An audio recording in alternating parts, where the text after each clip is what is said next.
Okay, we are ready to begin. Just a couple of housekeeping items. If you need to use a restroom, it's just past the doors that you just came in, 2 doors up on the left and 3 doors up on the left.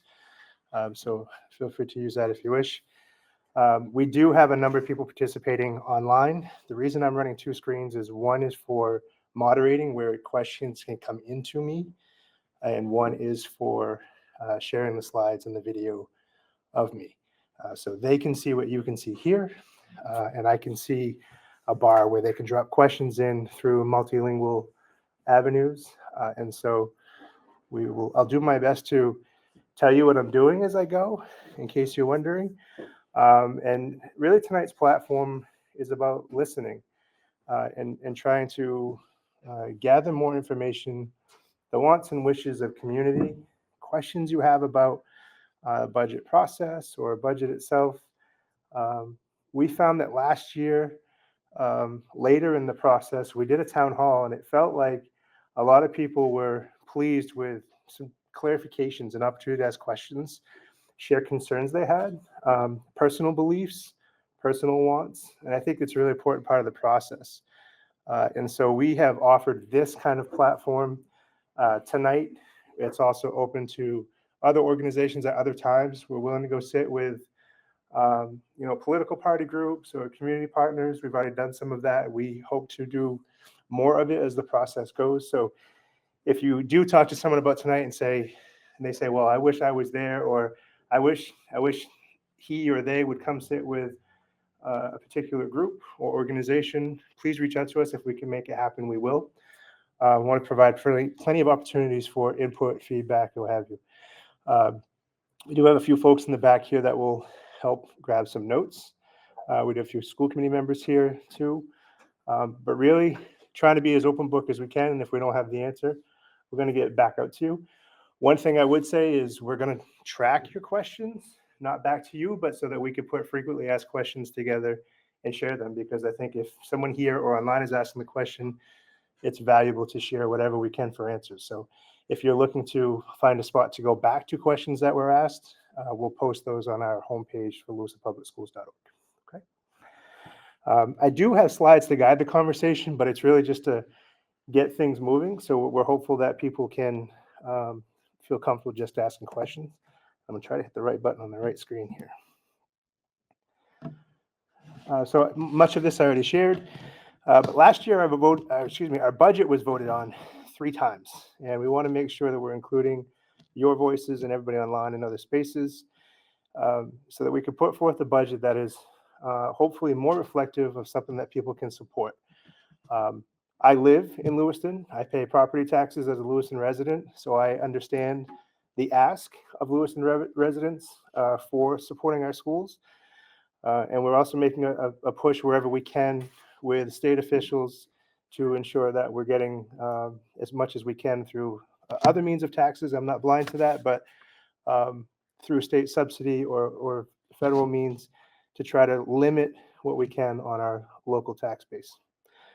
We are up over 5,800 students now. I don't have an exact count from today, but I think it's closer to mid 5,800, if not beyond. We continue to add students. We have 11 buildings connected to Lewiston Public Schools. There's a lot of assets. We do program from pre-K and looking at earlier ages in some partnerships, all the way up through grade 12 and adult programming. And certainly my last bullet there says we have many things to navigate in today's times. And to just start, I get asked a lot of questions here in the last week or so. What are you going to do if federal funding goes away? And I can tell you it's heavy on my mind, and I'm trying to be mindful of legal structures and practices around federal funds. Much of our federal funds are tied to congressionally passed federal funding lines for things like title funds. We don't have a lot of federal funding here locally outside of congressionally passed items. That said, I'm sure federal funding reaches other pockets, whether it's foundations or the state level, that could cause some pressures in other areas. So we build our budget off of a document that the state produces that has different weights and measures. For fun, if you want to look it up, it's called the ED 279. It's a state document that says, here's what we're projecting will be your subsidy, which we get to know as our revenue, money coming in to run our schools. Does anyone have questions about subsidy at this point? Short of that, I'm going to jump into just looking for feedback. Subsidy can be one of those complicated things that if you have to hear about it or navigate it several times before it makes real good sense, and then they'll change it. Do you know what next year's is when you say look for ED 279? Is that this year's or projected next? Yeah, so you can actually, as of recently, FY26 has been made available. Yeah, which is part of why it makes it hard to do our budget too far in advance, because we don't know what our subsidy is. Can you also share with everyone about how much of our budget is locally funded and how much of it comes from the state and federal funding? Yes, so the question is how much of our budget is state subsidy and how much comes from other funds or federal funds or local. So Adam's turned to his computer, who's my, he's our financial controller, so he'll help find that number. But I believe we are, I'm going to use a number, Adam. Is my brain faster? Last year, I believe we were at 67, 68% state funded. Is it a little higher, Bill? 72. Adam will find us an exact answer, but over 70%, and we'll get an exact number of our funding here local for our schools locally comes from state subsidy. We are one of the highest, if not the highest receiver in the state of Maine for subsidy based on numerous factors, including multilingual efforts, special education work that we do, and economically disadvantaged students. There are weights that go with that. I actually just testified or provided testimony today to the Ed Committee about a shift in the economically disadvantaged ratios with there's a bill in to increase that weight. And if that happens, that would benefit a community like ours. But it's a big factor. Last year was 66%. 60. Factoring in debt service. Okay. So factoring debt service, which is if we have a state funded project like Connors, when that school was built, we actually carry the debt service and it's a reimbursement model. So it looks like revenue. It comes in and goes out. Minus any extras that we decided on as a community to add on.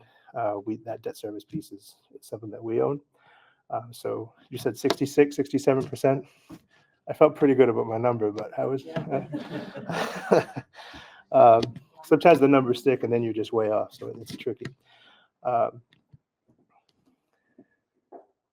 Just looking at my message to make sure everybody can hear. Okay, Bessie, another hand? All right. Sure. Yes, I'm wondering, at this stage, how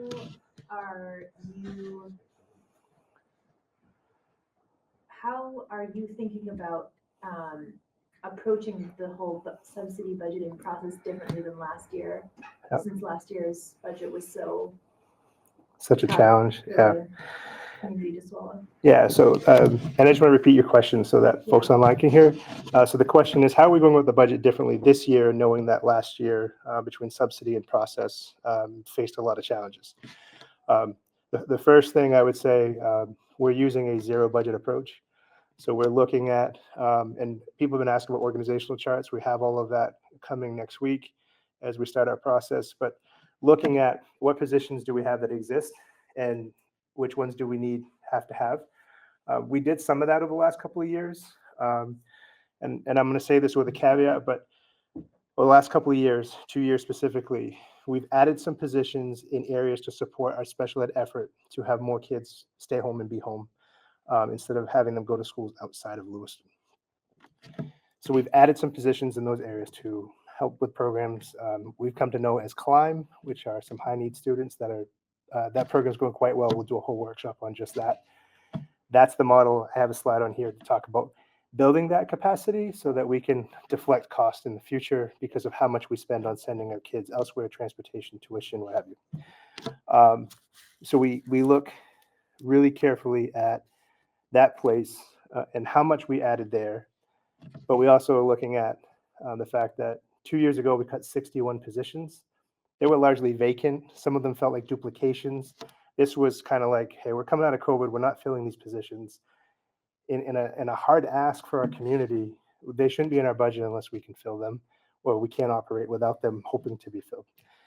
So 2 years ago, the school committee made some tough decisions to just reduce all of those positions underneath the umbrella of, if we really have to have it, we can come back and ask for it. And we'll probably still have some vacancies so we can balance what we need.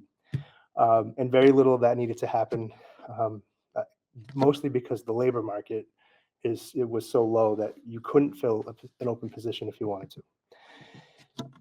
Last year, there were another 30 positions that were considered for reduction or ended up being reduced, some of which unfilled. Some of them hurt more than others. But to your question, we're really looking up right now and saying, we have trimmed a lot of things that I think we can afford to trim the last couple of years, and we're not in a place where we can trim. That said, we are in a place where our community is feeling overtaxed. So we're doing everything we can statewide, on the state level to push for additional funding. That started years ago, but every opportunity that we have to speak to legislators, we ask for certain bills to be put in for new laws. So all of that, I think, has caused some transitions. I bring that up because our subsidy is up a little bit this year, which is helpful. 2 years ago, our subsidy was down over $1 million. So when you go from one year to the next and the subsidy just drops, it's really, really hard. That's why 2 years ago, we cut so many positions. This year, going from the ground up approach, we're looking at trying to save everything we can, strategies that, and we'll be able to reveal more over the next couple of weeks because we're neck deep in that process right now. But looking at things that might have 10, 11% inflation on them for supplies and just saying, no, we're going to have to make do with what we have. And so there's a lot of flat funding, and we're still going through things saying that we're going to reduce them. Not proud of that, but I think to not have a budget until the end of July is really difficult to manage. It causes us to not purchase things. It causes everybody to pause on professional development. It causes fear and concern from people that they might lose their job, and that's a real scenario. When a budget fails and we go back to work, anything could be on the table, and it causes a lot of angst amongst people. Part of this effort, I think, is to have good process, but also to avoid having people feel that as much as possible in an education field where it's already hard to hire. So that's some of the pieces of the things that we're doing. We're taking a bit of a different approach. We're squeezing in places where it's going to be hard next year if it passes as is, which I don't think it will. But we're trying to come in. Was the number that I gave in the joint meeting? I was working hard. I didn't promise I could get there. I was going to work hard to try to keep our local ask to 4%. That's going to be very challenging to do, but that's my goal. I'm not familiar with the term zero budgeting. So sometimes we just roll over, like, what did we spend last year? And you can move it into this, like the next year. And you can say, well, inflation's up 5%. So everything we spent on stuff, we're going to just put 5% on it and trim as needed. Or we try to be intelligent about it. I'm kind of really simplifying this. And then we have contractual obligations that they have step up. So in the zero approach is, we look at things like enrollments. How many kids go to this school? How many teachers do you need to teach that many kids? With some buffer because our enrollments are fluctuating. And if you have any more than that, you reduce it. So that's happened a couple of years in a row now. Last year we reduced by, I think, a couple of staff at McMahon because their enrollment numbers are down, and which pushed their class sizes up. So there's always that give and take. So that zero approach is, you start the budget with, we have no dollars. Yes, we need that. Yes, we need that. Yes, we need that. Paper, we're not spending another dollar on paper. We're going to keep it flat. Find a way to save paper. Those kinds of things. Other thoughts? Okay, online moderators, the folks that are helping us online. I'm not seeing any questions online, but I want to remind people that they can ask questions online, and I'll continue to watch the box to see if any questions come in. but I have not seen any questions yet, so I hope no questions have started. Maybe you can give me a prompt if something is there. Okay.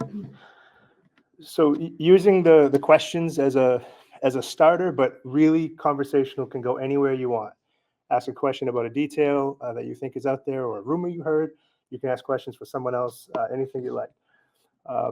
But I guess my question to all of you is, whether you're working or not, because many of you have children in our schools, what are your top priorities for the school budget this year? What are some things you want to make sure exist in our school budget? Yeah. So my question is, you mentioned that the federal fund will cut through the Lewiston school, through the state. If the federal government not funded for the next year, the Lewiston public school, then what would be the next thing that you guys would take action on that?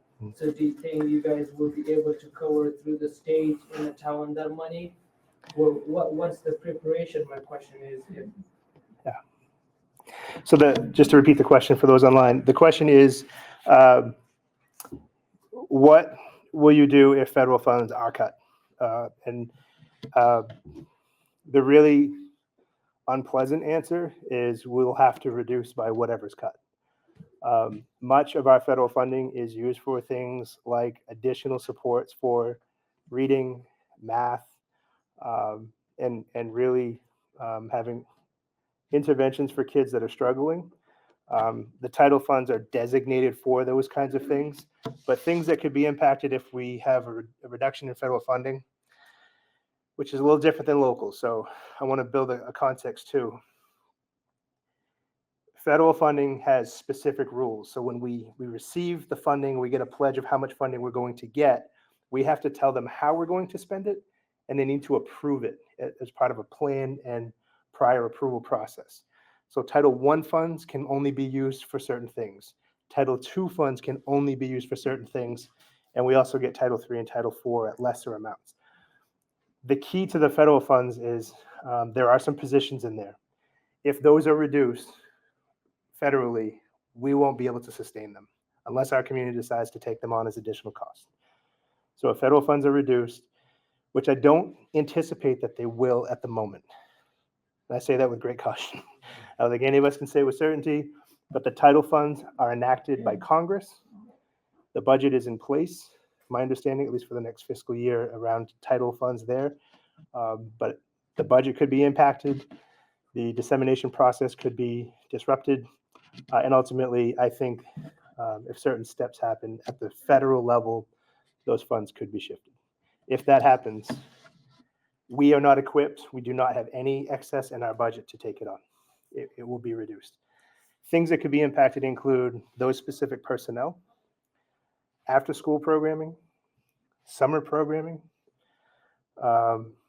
professional development, many efforts around student activities, from some field trips to more robust learning like STEM kits and things of that nature. Are there other federal-like items if it gets cut that would just... So there's definitely some learning supplies that we can't afford otherwise, some people that do intervention work with our kids, and professional development is a big one. We as a district, and I'm going to say this with great caution, we have amazing, prideful, energetic, committed educators. But we also have a lot of people who are not fully certified. And if we lose access to certain funding streams, it will be very difficult for us to get them certified. And any certified teacher is only going to better a student's learning opportunities. And so if we don't have certified teachers, we're going to fall short, even with the best of people, because the highly qualified piece is important. But the labor market is so tight right now. I worry if we continue to have failed budgets, teachers are going to say, I don't ever feel safe here, so I'm going to work at a district somewhere else. And we will have more people uncertified that by contract we invest in that has additional costs. So it's really a pretty tough cycle if we continue to reduce. So I have a question from online, and it says, How many staff do we have who are on teacher contracts but do not have classroom responsibilities? How does this compare with other RSUs in Maine? So RSUs are just school units, so different districts have different kinds of titles. I can look up that number. I don't have that off the top of my head, but I will give you some categories. People who don't have classroom responsibilities, I'm assuming this means as a classroom teacher, because I think lots of folks have classroom responsibilities, but school counselors are on teacher contracts. Our coaches are on teacher contracts. We have some tech support folks, or do we? No, not anymore. No longer. Coaches, but not technical. Not IT folks. Nurses. Nurses are clinicians, social workers. Those are all teacher contract positions. And interventionists, some of those federal positions I was mentioning, those are also teacher contracts. Student deans. Our deans, yes, our deans are teacher contracts. Yes, thank you. So there's a whole lot of people under teacher contracts. Number of positions in teacher contracts. Don't quote me. 530. A little higher. 5. Oh, really? Oh, I'm thinking just teachers versus others. So that might give us a ballpark. These are exact numbers. We're again still diving through our spreadsheets to reduce everywhere we can, so we can get better numbers for people. Any other questions? Yeah. As we know that the special needs kids increase, the autistic child increase, and when we see all the schools, like the program that we have, there is less staff trained and more kids in the classroom. Mhm. And I don't know what you're gonna do about that. And we have a program too called Climb, and I heard that now they have a K to third grade, but they say it's gonna be more till sixth grade. How come? Because now the place is small, already I feel like full. Mhm. How we can welcome into sixth grade autistic kids, a small space. I think we need to do something about it. Yeah. So can I repeat your question? I'm going to try to break it to a couple categories though, and feel free after to tell me if I missed something.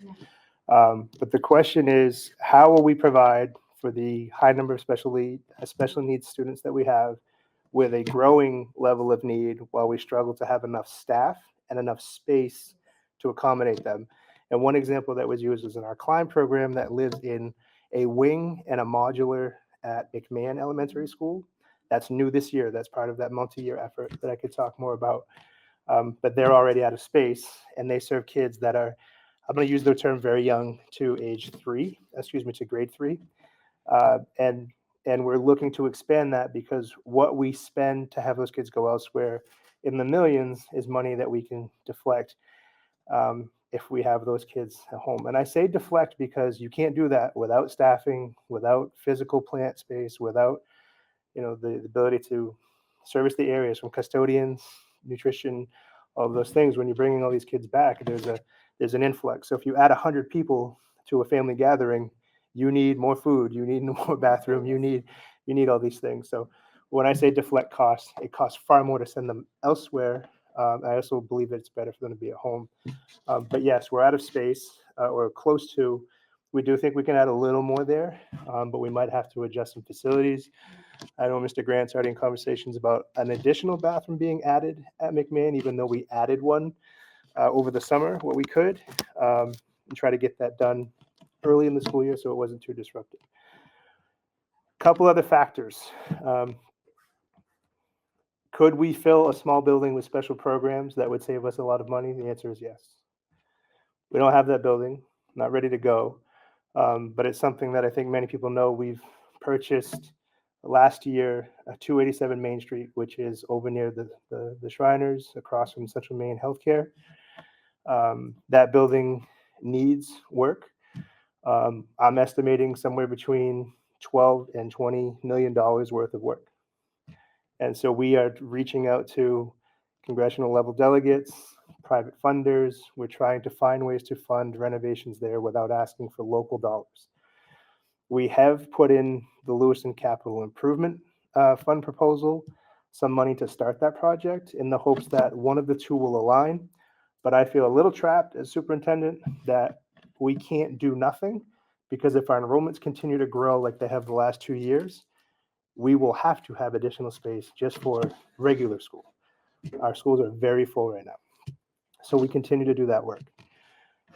Another layer to this, and Peggy Rotundo's here, who helps fight all of these fights for us. Thank you so much for all of your help and support. We have challenges with certification because we have, there are opportunities in education to have different kinds of certification or different flexibility around trying to obtain certification. It's not the same case for special education. The rules are much different for special education teachers, and that's governed by federal guidelines. Last year was the first year that there was a push made to allow for special educators to have time to get their certification. We're hopeful that that lands. If it doesn't, according to state who's enforcing federal guidelines, we are unable to hire uncertified special educators, no matter how good they are with the kids, no matter how vested they are, or how close they are to a certification. We are not able to hire them. I will tell you openly, it's going to be archived, so it might be a problem for me, but we have at times had to hire people who are on their way, who just love our kids every day, and we're going to try to get them there before they say, like, you know, Jake, you can't work here anymore as superintendent because you did something that's against a guideline. But I don't know how to do that otherwise. We would have to tell kids to stay home, and I just don't think that's an option. There's not a lot of that, but I'm being honest that there is some. I do think the state officials have been understanding, so don't go home tonight and blast your state reps, because they have been fighting for this adjustment to allow for more time and more space for people to get their certification. Kind of a bit of an offshoot, but just chatting town hall style. Our team's done an excellent job finding different funds, working with different community college and university systems that are willing to work with us. That's a whole other session on helping people have flexibility and taking classes towards the certification and having them paid for by someone other than our district. It's a big cost to us when we have to pay for those classes, but to be fully matriculated in a college program, you have to not be a teacher, because you can't go to class at $12.50 in Portland. And if you do, we have to pay for it, which we don't have. So there's a really big cycle here around how to support our educators and get them to where they need to be and have them be the very best they can be in the classroom. And this is where I fall into the conversation around our coaches, which is a hot button item every single year. People want to say, how many people are coaches because they're not in a classroom? And you know, we have lots of data to support it. We know the work our coaches do with facilitating professional development, but they're also our leads with our apprenticeship work. They are our leads with compliance and state regulations and training. And so those positions in a district like ours, I believe, are vital, because we have, again, I love our teachers, but we have a large number of teachers who are not there yet, highly qualified wise, and they need support every day. And that's what these coaches do. Another question. You mentioned that we had a lot of, like, a huge influx of students, and we're looking like that can happen again. I totally get that. Yeah. What do those people that are coming in, don't they also have to pay their share of taxes to help fund their kids who are coming to these schools as well? And so does that not offset or help in any way? Yeah, so just to repeat the question is around, as we see an increase in student enrollments, there must also be some connection to the economics of the tax base because of people coming to live here who pay taxes, spend here, all of those things. So I think while the housing market was kind of stagnant the last several years, the real answer to that question is not enough. Not enough from new value, not enough from property tax base to make a change. But right now there are 5 serious housing projects that are happening or about to happen in Lewiston, which is why I think our enrollment will continue to grow, between folks who can't find stable housing or people that will just move because there's no housing elsewhere. I believe that we will see an increase in our student enrollments. The only way to project that and know is to kind of wait and see. These are everything from housing that is, my understanding of language is it's slated to be 55 plus, but not mandatory, or that a 55 plus could have their grandchildren live there. That's a project over by the Cumberland Farms there, that piece that they just cleared. So that could result in some additional students. The other thing that I'm mindful of is when all of this new housing is built, especially in like a 55 plus type space, a couple or 55 plus, someone who owns a home may move to that, which frees up a home, which might also land a family. So there's dynamics there and projections that lead us to believe there'll be additional housing. From a crowding standpoint, one of the challenges we have is we improve our tree streets. All of those new buildings are intended to be, I'm going to use the word swaps. So people living in substandard housing are supposed to get this housing in the new developments over like off of Bartlett, that area. So it shouldn't create a massive influx of new students. It shouldn't, but we have seen an influx of new students with just the first building that went in. But the other thing that happens in our district or our community is that forces kids at times to change schools.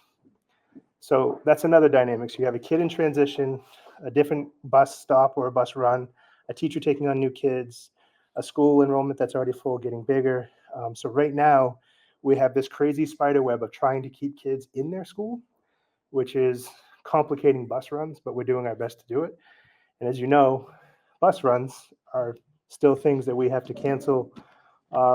I think we've had 1 week this entire school year that we didn't have to cancel at least one run. And that's another staffing challenge. But going back to the economics, the other buildings that are being refurbished right now, those will improve the property value, which will improve the property tax base there. And then I think there's a domino effect of, if we make our schools really good and we have all these places to live, then restaurants will pop up and they will pay property taxes, and all of these things could compound themselves. But our valuation and our tax base right now is, I think, too heavily burdened on parts of our population and not on others. And I think that's where we see people show up to the voter box and say, I've had people stop me when I go to vote and tell me, I appreciate you and the work you're doing. Your team's amazing. Your teachers are great. The school's doing the best they can. I support kids. I support schools. I can't afford it. So they vote no. And I appreciate that. So that's why we're trying to do the best we can with economic growth and also being as sharp as we can with our pencils. Good question. Thank you. Question here says, you mentioned that you have data supporting the investment in education coaches. Can you share that with the community? Sure can. We did last year and we will again in our budget process for sure.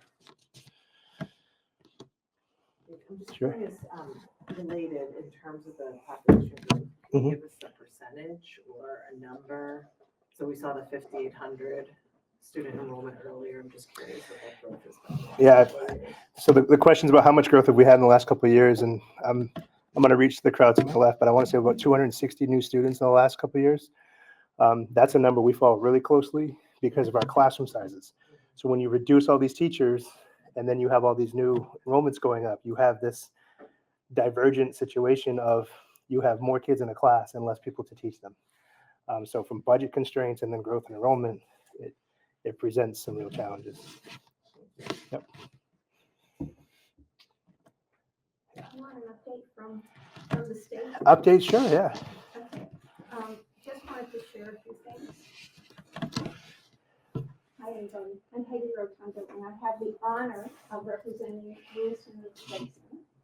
And I wanted to address some of the things that I've heard come up tonight. First of all, I want you to know that the governor's proposed budget, which I'm quite confident will go through, is to keep the funding at or above the level that Lewiston received last year. So in Yes. spite of the fact that we're all struggling with budget constraints, we will again, Lewiston again will be the top receiver in the state of education funding. And it was 70-something% last year, Jake, in terms of the amount that the state Yeah, our total budget was, we figured out as 66%, 67%. I think it's gonna be in the seventies. Anyway. We'll take it. And also that we continue to work on property tax relief, because that's a big part of all of this. And and so the increases in property tax relief that have occurred over the past few years will stay and, proposed to stay in the budget, which should help listen. And I also wanted to mention, to your question, one of the things that the state has recognized is that communities like Lewiston's, what we call service centers, with a lot of nonprofits and a lot of organizations that are not paying taxes because they're nonprofits, carry a special burden. Those property taxpayers carry a special burden because they're covering costs for nonprofits that don't pay taxes, like our hospital. And so the state sends additional money back to communities like Lewiston for property tax relief above what gets sent to other communities. So that's something else to keep in mind. And I just want to say that the state is in the same boat that we are in our local community. We get hundreds and hundreds of millions of dollars from the federal government, and we don't know what's going to happen. And if we lose that funding, then we don't have money to send to local community. I mean, it's just, and unlike the federal government, we have to balance our budgets. We have to balance our budgets locally. We have to balance our budgets at the state level. And the federal government doesn't need to balance their budget, and so we're all in the same boat, and we also are all operating in the dark. Yeah.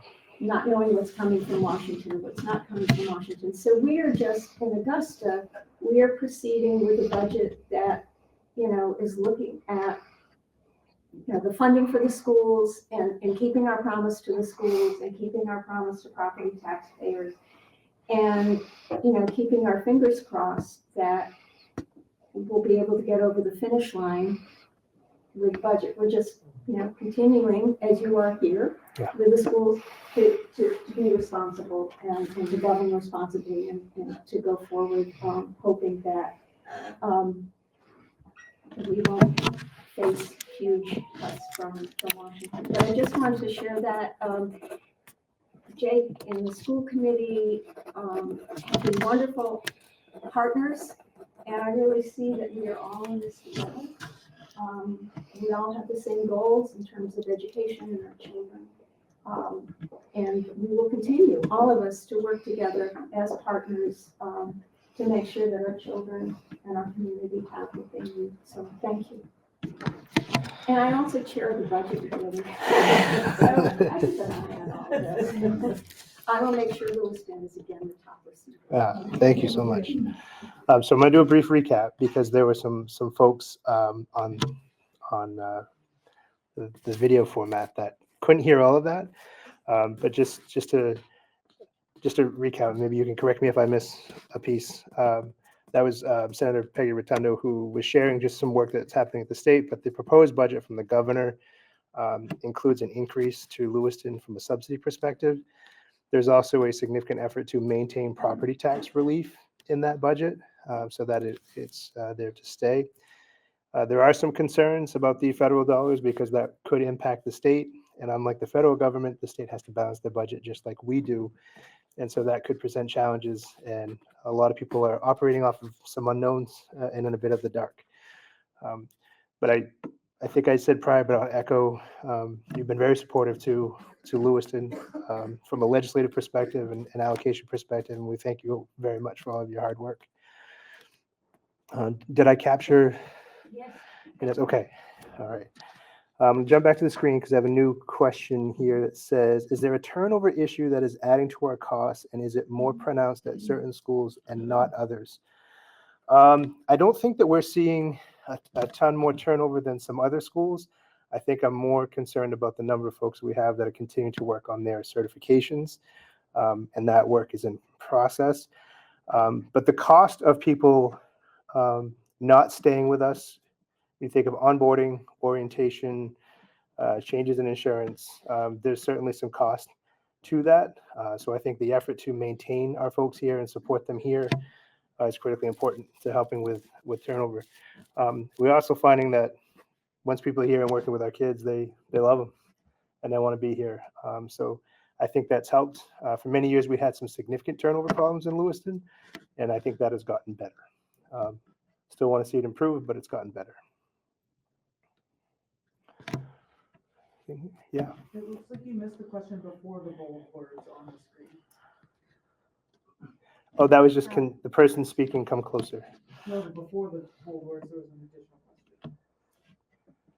The data supporting education coaches, I said that we have that, and we I'm shared it sorry, in the I budget missed it. process. Oh, you're fine, and we'll share it moving forward. Any other thoughts, questions? So let me throw you a prompt. When we talk about our kids and going into the workforce, what kinds of things do we want them to know and be able to do? What kind of people do we want to be putting out into the world? Yeah. I've been thinking about this a lot. Because I have two children in the schools here, one in elementary and one in middle school, and I would really like to see us teach our kids how to learn. And by that, I mean, I think that so many kids right now go on social media, go on TikTok, and they're like, I did my research. I watched a 30-second video. And I know a lot of adults do that too. And so modeling, we can only teach three things: example, example, example. And I would really like to put a focus on critical thinking, how to write, how to read, how to verify sources. My daughter is up in middle school and she is an avid reader, but the library has not been open for her very often. Oh. And she said that the librarian, or I don't know, her interpretation was that the librarian didn't feel that the students were respectful of the books, and so the library wasn't open. And that really made me feel sad, because going to a library when I was a student was such a magical experience for me, and I have great respect for books and taking care of them, and I learned how to take care of them. So I really think that if our kids can respect words and hearing, stories from around the world, or learning how to read a research paper and think critically and ask questions about those things, I think that is the kind of people that we as a community would like to have, because that critical thinking makes us do better. And right now, I just feel like the students are not learning how to learn. They don't know how to ask those questions. They don't know how to verify. And I know that that stems from a lot of bigger problems than just like not having access to a library or whatever. I know it stems from literacy, but I would really, really love for my kids to learn how to read an article, read a book, and then ask questions about those things.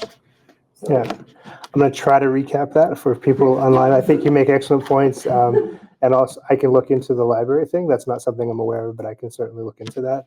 The intent is for our circulated books to be circulated. yeah. And I would never want to keep a reader from the next adventure. She's been a few times, and she's been like, you have to make an appointment, and then the librarian didn't show up, and she's been turned away from the library. Well, let me look into it. Yeah, I'll see what I can figure out. But I think the essence of what you were saying is you'd like for people to leave schools with some critical thinking skills, definitely an ability to read with fluency, to write, to be analytical, and to be critical thinkers in the sense that the quick hit information you can get online or from a phone or from word of mouth or social media, that you need to verify that information, or AI, that you need to verify that information and have the skills to essentially think for yourself and not just use tools that may or may not be giving you accurate information. Yeah, it's great. Other thoughts? I think some adulting skills would be great, more ways to guarantee that the kids know what to expect from a boss or from a job, or even financial literacy, which I think is in process, but I'm not sure we actually have it yet. That kind of thing where it's like adulting skills for real life. I think if there's a way to fit that in with the critical thinking is just essential, I would be happy. Yeah, so again, for online, more adulting skills and making sure kids have the tools to be adults, essentially. And also around personal finance, which just as a touch, we do have personal finance in our high school. Not every student takes it, but every student has access to it. I know there's some legislation to try to make it a requirement for graduation. That's not approved yet, but it's being discussed. I think it's critically important. I also think people should know how to change a tire. So clothing, turn a screw, and understand simple machines. Like those are things that I believe that I think our kids need that aren't necessarily getting in today's curriculum. Yeah. I would add, and I have 2 children in a elementary school here, proudly at Farwell.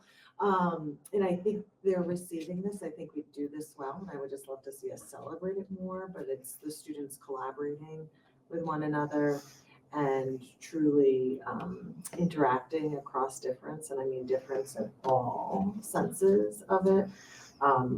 We as a family celebrate that Lewiston is representative of the wider world and sort of a microcosm. So I just think about how that can, in concentric circles, build out and serve our students, whether they choose to stay in Lewiston or whether they choose to move across the world. And there's so much that occurs socially and certainly in the learning in the classroom that will, I think, poise them well for whatever they pursue. So how do we sort of make that a little bit more celebrated or tangible so that it's known that is part of their learning?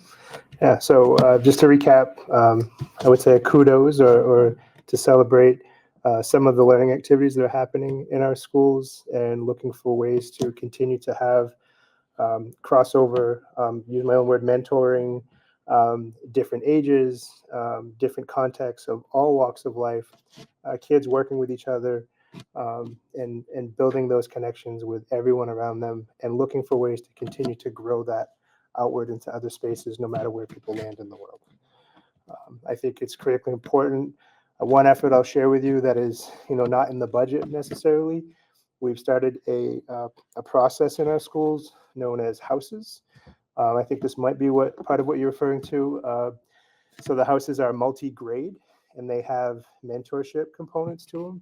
So instead of just meeting with a teacher to talk about, the events upcoming for your school, they meet as houses. So you have kids in multiple grades meeting in the same space where the older kids are mentoring younger kids. And then that house kind of has some continuity to it and has some history to it. So it's like a smaller community within your school, but it's multi-grade. For a long time, we did things that were just one grade meeting, and it seemed to miss something. And I think it's real powerful when, not just in a house format, but when folks that are, I'm not going to use the wrong term because I'm getting there, but people who might have more wisdom talking to our very young, there's a beautiful exchange that happens there, but it happens also with 6th graders and kindergartners.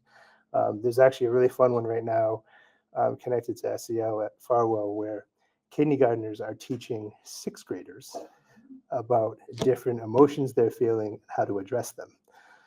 So it's a really neat dynamic to see 6-year-olds talk to 12-year-olds about how to regulate themselves. It's really fun and super cute if you witness it, by the way. Other thoughts? Yeah. Sorry. No, go ahead. But I have one child at Farwell as well, and I would say that is my daughter went there, and it was excellent, and she was so happy, and all the things, and they did celebrate her in the community. She spoke in front of the school board a couple times, Yeah. and I couldn't say enough good things about her experience at Farwell. I will say that when she went to since she's gone to the middle school, it has been, I'm sure you're very aware, a really hard year. I don't know if it's always a hard year, but I know that transitioning from middle school or from elementary to middle is really, really tough just because they're like zero. And I don't know if I go there. but they just, they're going through a lot of different things, but there's not from what I know, what I understand, that she doesn't have as many opportunities at the middle school. And she does feel a sincere lack of community versus elementary school. And so I would like, for that to continue. And I know, ages or whatever, but I don't know what's being facilitated there in the same ways. It doesn't feel as full as the elementary school did. Yeah. Yeah. So, I'll try to capture for people who might not hear you back there. Talking about the middle school experience being different from an elementary experience and how I'm going to use the word like a level of intimacy and interaction with different activities and being celebrated at the elementary level that you wish was more present at the middle school. Some things the middle school does currently have, they have this it's on a regular basis called Crew, and it's designed to be like an advisory block. But I will say this as a middle school principal for multiple years, middle school kids are their own monster. I love them to pieces, and it was actually probably one of my favorite stretches of time. But there really are some stages of development pieces from identity, just physical development, from I don't want to creep people out, but from a sexualized perspective, the boyfriend-girlfriend stuff starts to pop up in a more real way as we all shake our heads, please no. So my daughter, she couldn't date till she's 25. I don't think I'm going to win. But the dynamics of middle school are real challenging. They do use a teaming model there, and so there should be more activities connected to the team. But yeah, I think there's always room to grow, and middle school is such a challenging piece in Lewiston on top of the stages of development for two reasons, I think. One, it's sheer size. It's just a very big enrollment in a pretty large building by comparison to what kids had, for some of them for 7 years, if they went there for pre-K and then through grade 6. That's 8 years that you're talking of being in the same building, seeing the same people, having the same routines. So there's a comfort level in a lack of transition. The library looks the same, the caf looks the same. The whole layout is very familiar, very comfortable. So I think that's a factor. I will say, I know there's some school committee members in the room that, we're not there yet, but we started to have conversations around increased enrollments, schools that are really full, 287 Main Street, what might we do? But one of them is to look at a 6, 7, 8 model so that kids would have 3 years in a space to build more of that routine and comfort. It would also pull 6th graders out of elementary schools where there are space concerns now, which is a question that came up earlier about services and space. That would be a community decision, and it would impact probably districting, which is a topic that has come up a couple times in the last 15 or so years, and it has not been well received. But I think our buildings are so full now, and we're looking at things like how do we make the middle school more of a comfortable transition? We may be compelled to look at some different models. But we don't want to do that too aggressively and have too many buildings to be used without enough students, and then have to have a conversation around closing a building, which we thought would happen with Longley, but Longley is in full use every day right now. And that building was slated to be closed when we built Connors. So we had found use for that, which has allowed us to expand some things, but different challenges. I do appreciate that they are offering Girls on the Run. Yes. And that isn't, I used to be a teacher and I taught in an elementary school and at a middle high school, but that program is incredible and I would love to see, I actually signed my daughter up and Lewiston Middle School actually paid for it for us, so the funding. Mm-hmm. I really appreciate that and I would love to see that continue. I hope that it gets full because it's and I'm looking forward to that for her because I think it will help facilitate a sense of community for her and her peers. Mm-hmm. So I will say that. That was really exciting. Yeah. Yeah. So just to repeat, throwing a compliment out for a project or a program that has been used in multiple schools, including the middle school, called Girls on the Run, which is exactly what it sounds like. It's girls that join a running group, and it's such a confidence builder. And they're physically active, and then they do participate typically in a I don't want to say marathon, but some kind of race or 5K fundraiser type thing. But it's a really great activity if you're that kid that doesn't necessarily want to be on a team at that time, or maybe that's not your thing. But we actually have an elementary level too, and we have, it's been unbelievable the interest that kids have had in, yes, I want to stay after school and run. I never said that in my entire life. I played sports, but when coach said run, I was like, but no, there's students that they really, really thoroughly enjoy it. So we're trying to make that option available. So thank you for throwing kudos to that, because that is an after school, something that we do that we know that kids are really, really engaged in. Other thoughts, questions? Yeah, go ahead.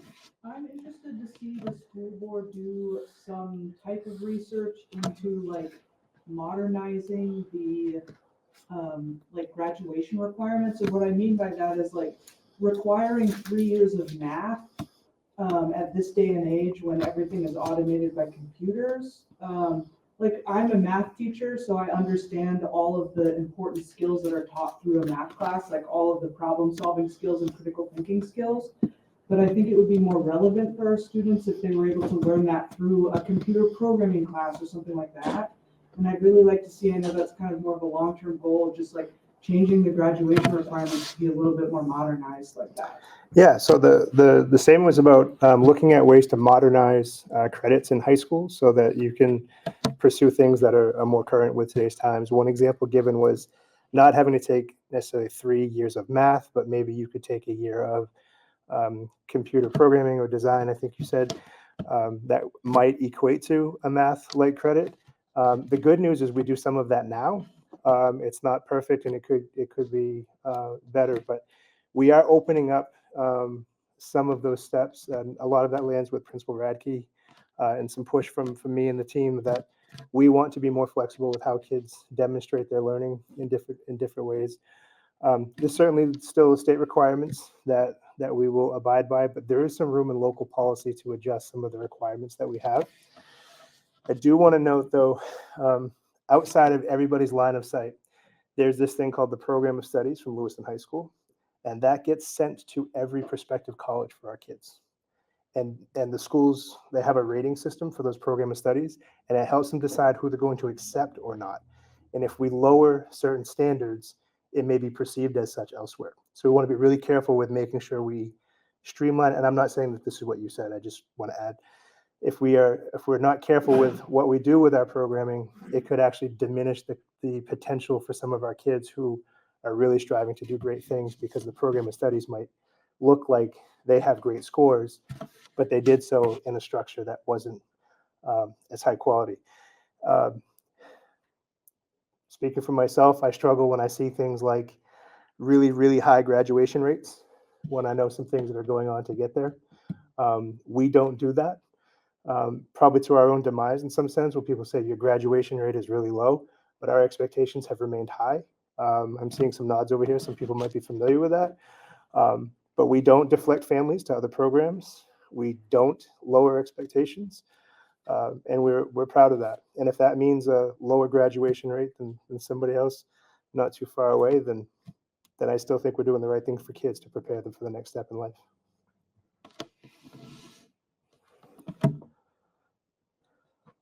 Other thoughts? Can I go out on a limb, Jake? You can. I'm an open book. The whole idea of this is to just let me have it. So no, this is good. I appreciate you taking that time. In terms of graduation rates and going back to your comments earlier about economics and attracting folks and how that feeds tax base, which then feeds budget. As a potential long-term consideration, the International Baccalaureate program. And I raise that as best in class. I think there's 3 high schools in Maine who offer it. And I know at least 2, but yeah, I think so. And certainly I recognize that brings on a whole other layer of cost when you think about training and program and certification. But as I think about how truly international Lewiston is and our ability to prepare our students for the world. I think we do a phenomenal job already, and AP is also, creme de la creme and other ways in which they're having exposure to rigor. Just long range food for thought. Yeah. Yeah, so shared by a member in the crowd, long range food for thought would be to look at the International Baccalaureate Program, which is something we actually have looked at. We use the AP or Advanced Placement programming here in Lewiston. I have mixed feelings about the AP programming. Some people highly tout it. It used to be that if you passed your AP exam at the end of the year, you got college credits. Those are no longer accepted by all colleges. And to be frank, not all kids take that serious. And those tests cost us between $100 and $150 to just get to administer, plus the cost of administering. So yes, there are some costs to, it's called IBB, but it may not be a huge thing to jump into. We have had some folks express interest in exploring it further. About a year ago, I think, kind of looking over at Karen, but to talk about making a transition into that area. So I think it's something that can be considered. Yeah. And I'll just say, I didn't just state the obvious, I assumed it, but I think that would be a point of attractions for family to move here. If they see IB, particularly families who are thinking about preparing their students for college and whatnot. So that was the whole connection. Yes. So connecting it back to economics, that was clear in my brain, but I didn't articulate it. So not just known to be good programming, but might also attract people to Lewiston to live and to play. Yeah. What is our percentage of our graduation rate at this point? What percentage of our graduates go on to a four-year baccalaureate program? And what percentage of our graduates go on to community colleges? So I'd have to ask the high school for that data, but we can certainly find that. Our graduation rate last year was for a 4-year was 68%. We have a lot of numbers that trickle up because of our language learners who, a little caveat, when you come in to Lewiston, if you are not at a certain level of proficiency with English, you actually don't have the same access to credit-bearing courses because you aren't ready to do so yet. So a lot of our students need a 5th year to gain the language and then perform at a certain level. So our 5th year data looks better than our 4-year data, but it still should get better. I don't know the numbers on which kids go to which schools, but we can ask if that data lives out there. I know we do a level of tracking through our aspirations lab, but I also know we just changed systems for our tracking there. So I can see if we can find that for you. What percentage of students in Lewiston are English language learners in high school? Ballpark. I'm going to say 37% is the number off my head. It's a challenge. Yeah, 37% is this. I may get fact checked over here, which is good. But I think we're up to 42 different languages that we're supporting kids with. We have 7 kind of primary languages that are heavier.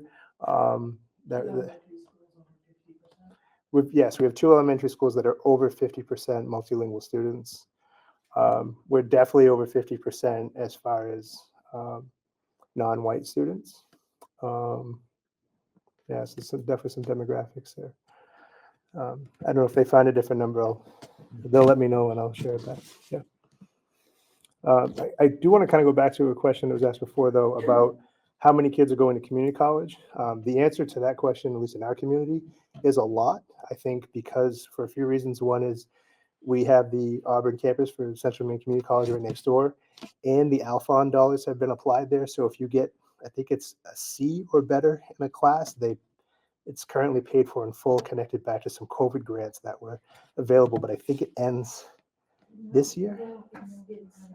No. They extended it? It's in the budget to extend it indefinitely. It's free community college and it's paid for by the state. Okay, so there is money in the state budget to have free community college moving forward. Well, that's the Proposal. I mean, it's for this year and it's been year to year, but the proposal is to make it ongoing. Okay, so there's funds proposed in the budget to make free community college ongoing. I would say the other thing that's happened as it relates to community college is, I think, I get myself in trouble sometimes. There are portions of the university system that have come to realize that kids want to try college or get an associate's level degree. And for many years, that wouldn't transfer to certain universities. And I think because tuition payers are down in numbers in some areas, some schools are doing fine, but some schools are really struggling. I know the University of Maine system has some challenges with their enrollments. And so some of those gates that were never open are opening more, where credits are being transferred. And some of them at this point have agreements for one-to-one. So if you have an associate's level degree from Central Maine Community College, it will go direct to the UMaine system, which before you might get some of the credits, but you wouldn't get them all, and you have to matriculate to actually get access to the other classes. So some of those flexibilities are shifting, which might lead to more kids going to community college. Do you have any idea of the student that gets scholarship in Wilson High School yearly? Do you have any idea? How many kids get a scholarship? Oh, that one I don't know. I know that Lewiston alone has something like 50 scholarships through different foundations that go run through the high school itself each year. I know we just recognized 2 students at the school committee, I don't know, about a month ago, who found out that they got full rides to, oh, I'm going to forget, Johns Hopkins and Washington something. It's a very specialized school, I think, in the medical field. Don't quote me. But they didn't just get full boats, which is a full scholarship to that school. They also had incidental costs covered, travel to and from, with some other pieces. So we had figured that at least one of the scholarships had a value for a bachelor's degree of over $300,000. Another one was probably going to push more towards $400,000 for fantastic schools. But when we talk about opportunity in Lewiston, that was in part to a summer program that they were introduced to, that when they went through their connections at Lewiston High School in our technical center, they did so well there that it caught the eye of the representatives from those schools, who then offered them the funds to go in full. In college, at certain universities and college systems can be incredibly expensive. But to have the level training and top level labs and things like that is really inviting, but very expensive. And so, And about the Bridge Academy. I Yep. have 2 students, actually, that's why I'm asking Yeah. that question. Yep. Yes, the Bridge Academy is like, what is that? Yeah, so the question is about, can we get more detail on what Bridge Academy is? So Bridge Academy is a program that we have. It's called dual enrollment, where kids are taking college level classes in high school. And so kids, if they do the Bridge Academy program for their junior and senior year, they take a technical program. They have their college level classes connected to the high school through certain curriculum. They leave high school, if they do all the work, with a 2-year degree. Like, it's gonna be, those credits will be on the major, for example, my daughter wants the medical field. Right. This So credit will be on the medical field and can help her. All the college accept this? yeah, so the beauty with the Bridge Academy work is those credits are transferable. So you leave high school with an associate's degree essentially, but those credits do transfer to other colleges, which will save a family thousands and thousands of dollars. And as you mentioned earlier with the ESL students and the team, like the teachers, ESL teachers, does that would be affect for the next year and they will get funded or no? I mean, the ESL support for the kids, like if they're not literate in English and they need more support, Mhm. do you think that would be affected or not? Yeah. Through the federal, I know it's through Washington and they filed the settlement program through the nation. Yeah, so the question is about ESL teachers and services next year. Will that be impacted by federal conversations? So right now, all of our ESL multilingual supports are in our budget locally. So we use state subsidy and local funding for that. But what I will say, so I feel like that's safe so long as we get a passed budget. But what I will add to that is when we reduced all these positions over the years, we actually had a conversation recently where someone said, it's really hard to differentiate for 20 kids in a classroom. And differentiate just means you're trying to reach different kids on different levels, all in the same class, right? Whether it's a language piece or a special ed program student, or just kids on different levels with something like math. And the person beside me said, well, have the teacher do this strategically and then just have the ed tech help the different groups. And I just shook my head. There is no ed techs. We've already reduced all of them.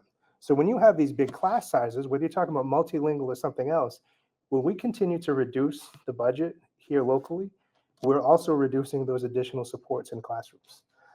So those positions don't exist. So I don't see further reductions in that area at this time with the federal conversation, but I would say that those classrooms would benefit from things like an ed tech that they don't have because we can't afford it.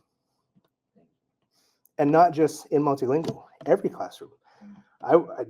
This is pie in the sky stuff, but I think every elementary classroom should have an ed tech. Full-time person who's just there to help the teacher with all the kids every day, every single day.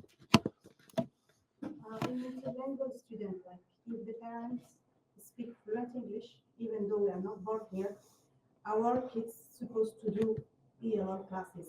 Why? It's a waste of money because that child speaks the language and he's here to writing and reading, he's here to learn. Mm-hmm. Because back in my country, my family speak French and Somali and Arabic, and I learned French in school. They didn't tell me your parent didn't speak this language or no. Mm-hmm. You learn, you go to school, if you're little, you can learn the language quickly, and you save a lot of, now there is more needs kids that arrive from refugees camp or rather than us who live here 10 years, 20 years, and because you're not Native American, your kid's supposed to do these classes. So let me try to. My child is fluent in English. Yeah. Like his first language. Yeah, let me try to phrase your question, I think, so the community will understand. So there's a real question around students that receive multilingual services. Who gets those and why? Because we have some families who come from situations where they, one, either lived here all their lives or moved here but speak English fluently at home, or their kids were born in the United States and they are as fluent as any of us. The real question comes down to, from my perspective, federal guidelines. And the federal guidelines, when you enroll a student, if you check a box that says the language spoken at home is anything but English, it automatically puts you in multilingual services to be screened and assessed so that you can have appropriate supports. And we just went through a long process with the Department of Justice based on some of this kind of work, because we had situations where families were saying, I don't want my student to have that. We complied with it, and then the Department of Justice said, you can't do that. So it became hard. But some kids don't want to be in multilingual programming. And we, on top of that, are required to administer a test called the Access Test, which is a language test, and it measures reading, writing, and some level of analysis. And there is a big difference from a multilingual perspective between being able to communicate and navigate the day and having the skills to navigate academic work. So what this test tries to do is measure that, and once you reach a certain level, you kind of test out of multilingual services. But the challenge with that is if the kid doesn't take it serious, or they just don't want to take it because it disrupts their day and they just want to be in class, we have all these different barriers, I think, to kids demonstrating what they fully know, or two, being in multilingual classes when this is a paperwork thing, and do they really need to be there? And once they're in, it's hard to get out without being successful with the exam.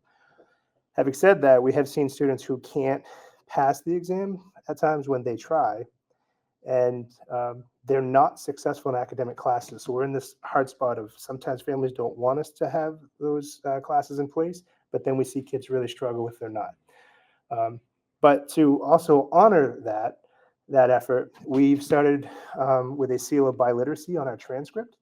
So kids who do test out in English, who also speak a foreign language, there's ways to measure that.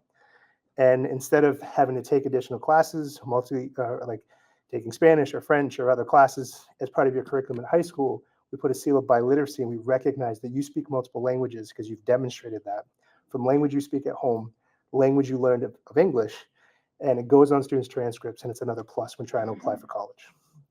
So that was a shift. But, 3 years ago, we started that. I think last year there was Ready? Ready? I'm gonna do 42 students last year that passed the sealed by literacy, but I have fact checkers that are gonna check them. Numbers just stick in here. I don't know why. That was district wide. Yeah. Actually, they just took the assessment this week for the sealed by literacy at the high school for those kids who wanted to. And so it's an optional. We don't make them, but if they do pass the assessment, they get that sealed by literacy. We offer it every year. Yeah. I'd like to add a comment about the mental language. Sure. So myself, I have a child and he used to be in Lewiston Public School. And if you get tested, even if you cross that you speak multiple language at home, and you will automatically go and get a screen. So my little one got a screen when he was entering kindergarten, and he passed the screen.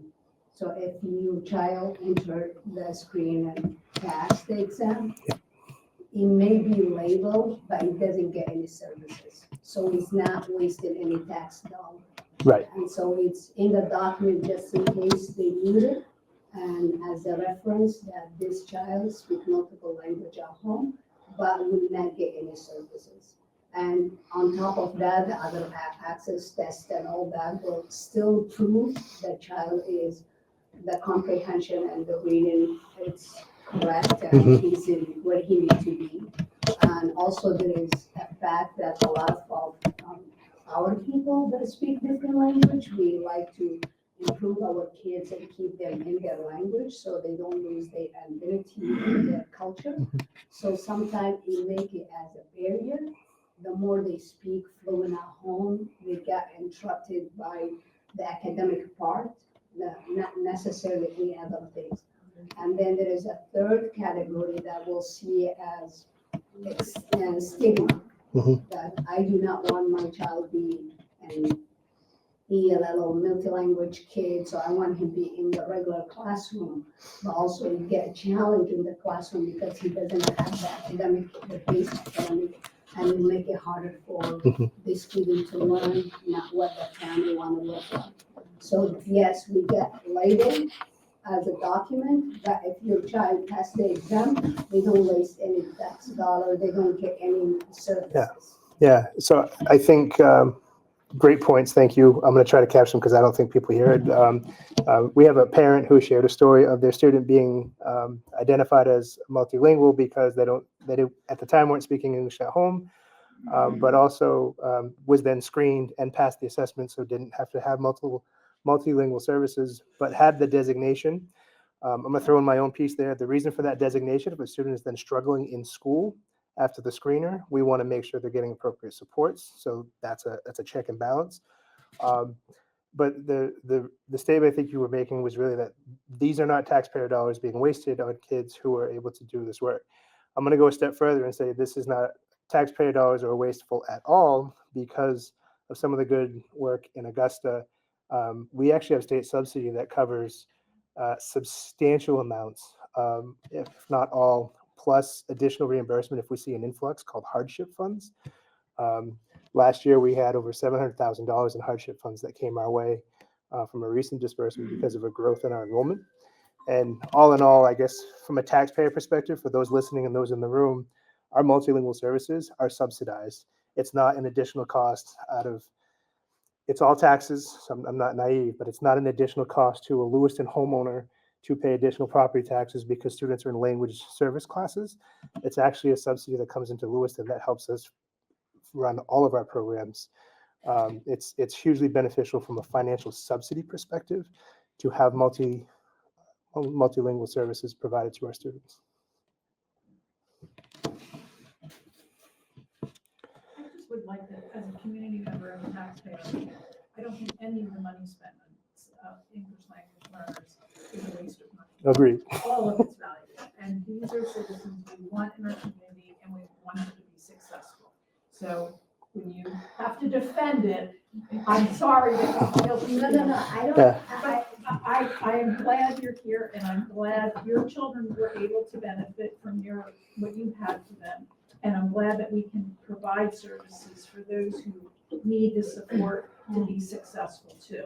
So, good. I wanna remark when I said waste or, I meant like when, member over there said, if they don't need it, why they are involved. Yes. So if they don't need it, that's waste. If they need it, it's not waste. So my part was, if they don't need it, they don't get it. But they still label as ELL kids or little language work. And I appreciate you clarifying that. It's helpful. Yeah, so I appreciate it. But I just wanted to, be part of that conversation, that all of that money is valuable money that we spend. So thank you. So I just want to share a brief conversation in the audience about a member here saying that no money that we spend on students from a multilingual perspective is wasted ever. And the parent was clarifying that not that they think the money was wasteful, but that if the student doesn't need it, they don't take those courses. So if they did, it would be wasteful, but since they don't have to, there's no cost there. I'm going to share a little anecdotal story about a good friend of mine from Canada who lives just south of Sherbrooke over the border, who speaks 7 languages fluently. He does international business around insurance, does quite well. And I've always been so fascinated with the fact that he speaks 7 languages. And I met him and became friends with him and his wife. We do things as couples years before I got into teaching here in Lewiston. And I was always fascinated with the fact that he could speak 7 different languages fluently. It blew my mind. And then I started working in Lewiston, and I found out that I was working with children who were in multilingual classes for English, who spoke sometimes 2, 3, and 4 languages at home or through their family or through their life experiences. And so if I'm fascinated with my friend who can speak 7 languages, why wouldn't I be fascinated with our kids who can speak multiple languages in high school, no less, or some even younger? So one other piece that the parent mentioned that I forgot to mention was that families are very prideful of maintaining their culture. And so they still work to speak their whatever's native to their family's language at home, which can sometimes complicate their learning in English because, like our community that was built off of a French community, there's a large effort to maintain our French heritage. And in doing so, we continue where we can with language. And I think a big fear that we have had as kind of old Mainers is that French tradition, the cooking, the language use, is kind of faded over time and continues to do so. And it's disheartening when we see a generation age and pass and we lose those cultural components. Well, our new Mainers are feeling the same exact thing. And so they're trying to maintain that, but that can complicate learning as well when you're trying to maintain those pieces. Other thoughts? Hey, Jake, is there a scroll there for these questions, or is that the last? I just bumped it and I don't see a new scroll currently. Thank you though, because I did that once. I forgot to keep on. So we have 27 new questions I didn't get to.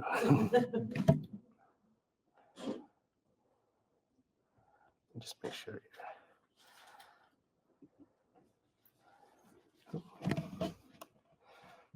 Yeah, Scott. You mentioned things that, or skills that students should be graduating with earlier. And I don't know how easily this is taught, but emotional maturity and emotional regulation. I'm seeing a lot of adults who are just very immature and unable to regulate their emotions. And that's something that you really need to interact with other people, interact with coworkers. So that's just something that's important to me that students are graduating with. Yeah, so to repeat, just the graduation or something we'd like to see our kids leave school with is emotional intelligence, emotional maturity, and their ability to navigate the workplace in ways that are, use my words, kind of healthy and productive. It's interesting because I try to talk to a lot of business owners and say, what do you wish your employee right now had that they don't?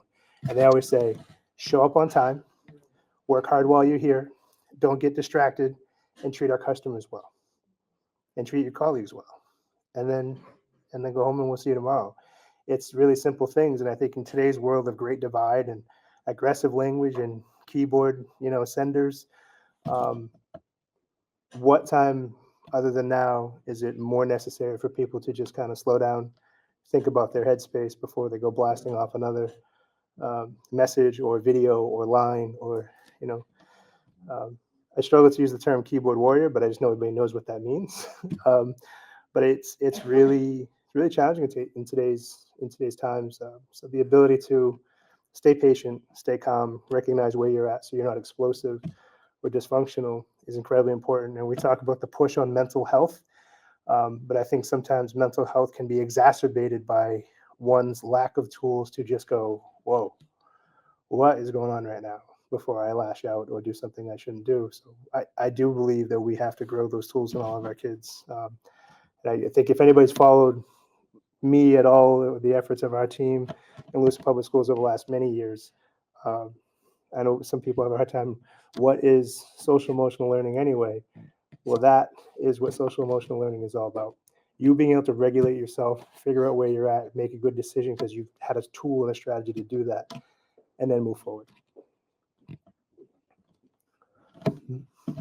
Going on social and emotional learning, like I'm a millennial, I didn't get that, but I've done a lot of research. I love learning, so I read a lot. But I would say that you're right about like keyboard warriors. But I think the problem, I think that maybe we could fix it and it would be so hard because everybody will be upset about it, but I think that there shouldn't be phones in our buildings. I even would go as far as to say that teachers need to regulate themselves on their phones. Yeah. Because again, you can only teach people 3 things, example, example, example. And if our teachers are not showing students how to regulate their own phone use, and I'm not saying, you know what I'm saying. Right? Yeah, like, yeah. There are some teachers that are adults that are younger, typically it's younger people that are on their phones, in my opinion, too much, including, I too would say it about myself, and it's something that I'm working on, but I think that we need to recognize that that's a problem and hold people accountable, hold our teachers accountable and our students accountable.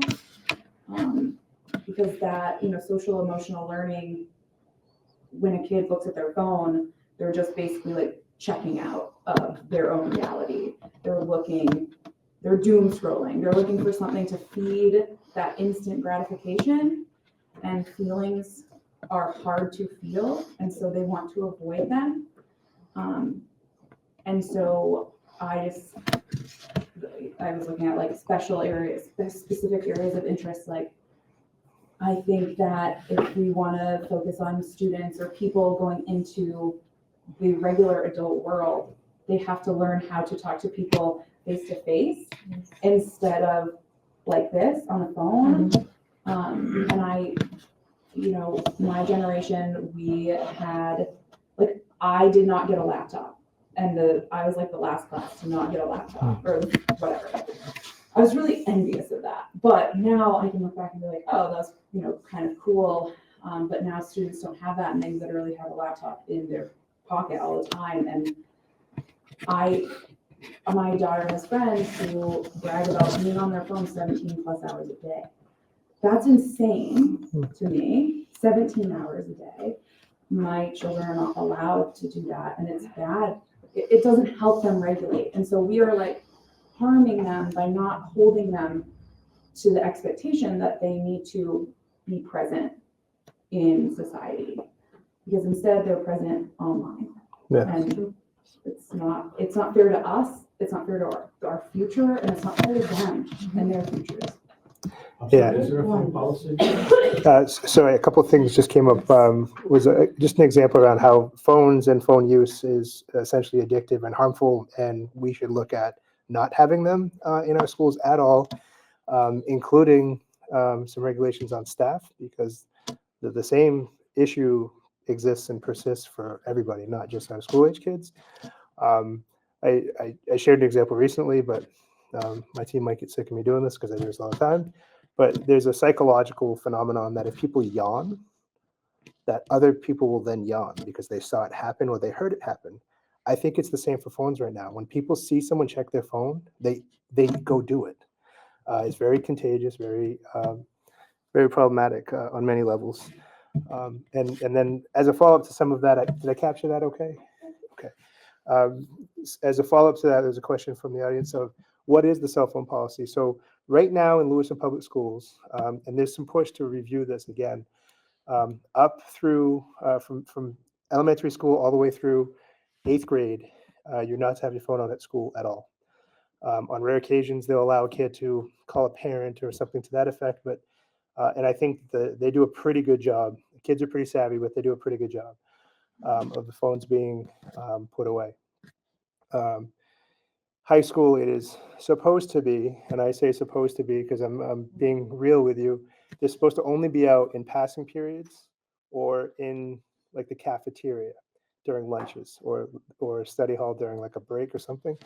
But it's not evenly carried out. And so there are some classes where phones are just out all the time and kids might think that's the nice teacher, but really we're setting up others. So we're trying to be more consistent with that. But high school has some restriction. But I think there are some challenges with banning phones or having a different process at the high school that includes parents who want instant connection to their kids. We've heard some of that. They do not want a policy where they don't have their phones. And I think that's fear driven. This is my opinion.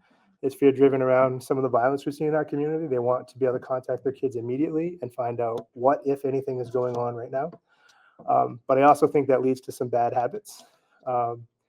This was years ago when I was a principal at the high school. We actually had to talk to a kid about having their phone out so much that it just got out of hand.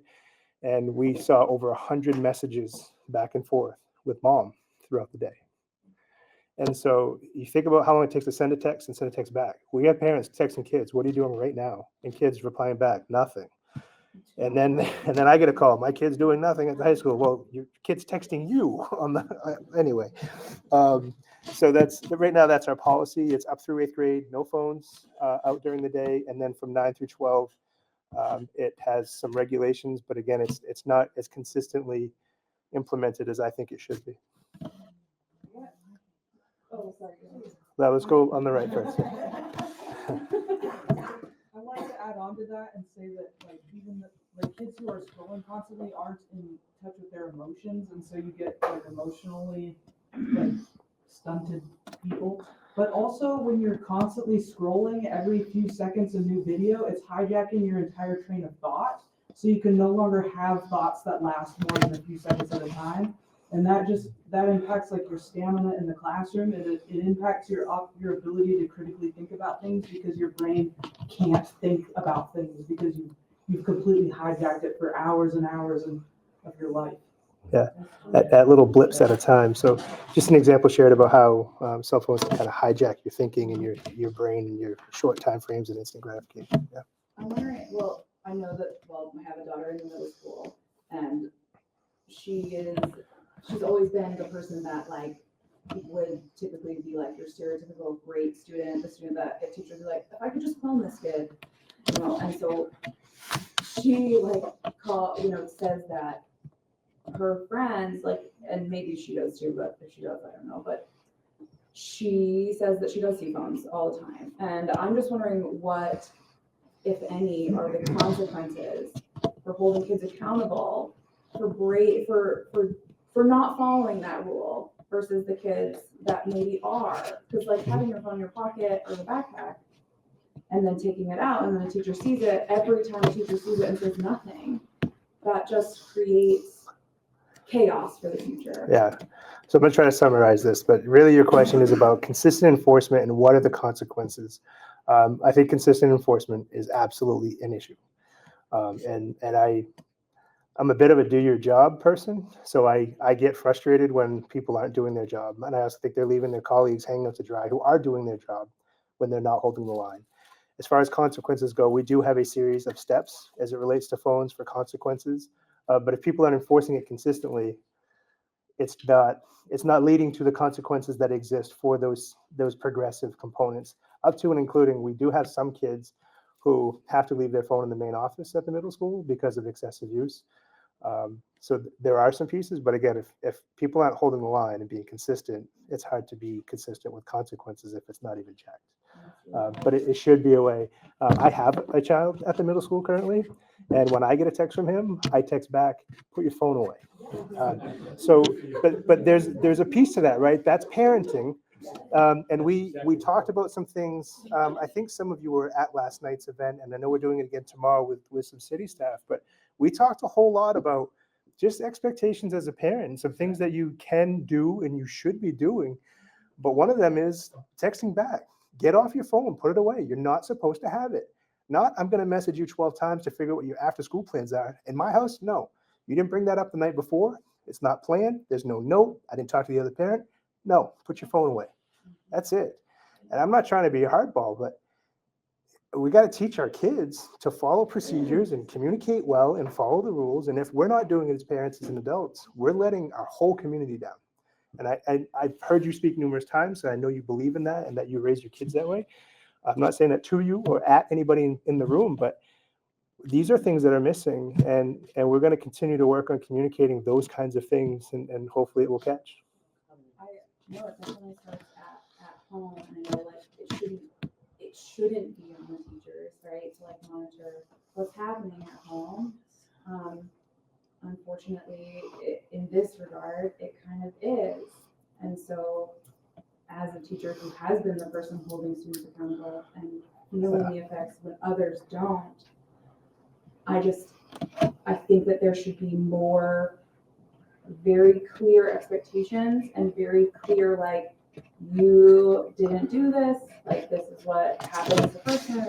I don't know that there's a perfect system, but. Well, so the question is about, trying to build a better system to share expectations and how do we disseminate that and then hold kids to that. We are doing work currently as a district on what we're calling non-negotiables. It's something that we tried to resist talking about for a long time. I don't know if that was just my hesitation of maybe this isn't my role. And we've just gotten to a point with just from small to big behaviors constant throughout the day. I've gotten impatient with it. I'm done with it. So we are working on rolling out higher expectations for kids in schools. We hope to get community buy-in. We'll do a campaign around it.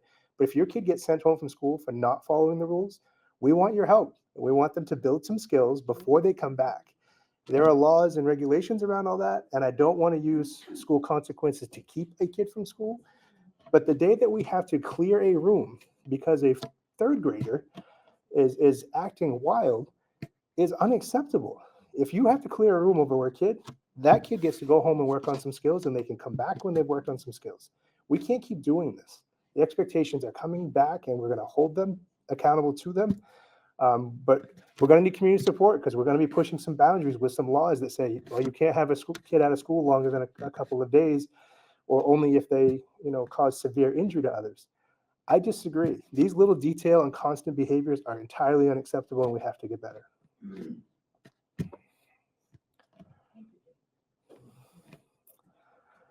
Good time for a couple more. I'm not seeing any online. Something that I was at the thing last night. My children are well grown. We didn't have cell phones. We didn't have to deal with any of this. So I appreciate the difficulty that parents have nowadays. It's a whole different ball of wax than when I had kids. So my experience is not the same. But I wondered how much, there's a lot of parental controls on devices. Correct. I wondered how much parents feel comfortable knowing how to use those controls. Mm-hmm. And where there might be some, not necessarily the schools training parents, but somehow in our community offering learning opportunities so parents understand more what's available to them to use. Yeah, so the question is, what else could we do to make sure parents are aware of parental controls on things like cell phones or just electronic devices in general? And this came up a little bit last night in a city safety conversation. I think it's an excellent point. We're going to have to make that information available to people. I know it's out there, but I think we've grown to be a pretty trusted source of doing the best we can and sharing good information. I think parents want to know how to do some of this stuff, so I think we need to do the work and get people in a room because our kids' health and wellness is important, and certainly excessive use in that, whether it's avoidance or poor habits or just exposures. I mean, I worry about with my kids, like what can you see on that thing without parental controls is disturbing. So yeah, we need to do some training directly. I guess it would just looking at one of the questions here, I don't know if it's underfunded or overfunded, but I would love to just continue to put in the plug for the arts broadly. Certainly our children benefit from that, and kudos to Mr. Boardman in particular with violin. What he pulls off is a miracle. But arts of all forms, and I only know it from our little elementary school experience, so with anything across the district, I would just put the plug in for that as to consider what I'm sure will be challenging trade-offs. Yeah, so just the comment is about supporting the arts and also throwing kudos to Mr. Boardman, Greg Boardman, who's done a wonderful job with our kids for many, many years.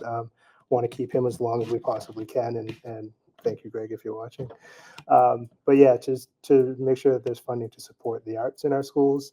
I think oftentimes the piece of expression is missing in much of the work we do, especially when we talk about grieving and some of the hardships our community has faced. And you can't force people to process that stuff, but the arts is a great way to do it.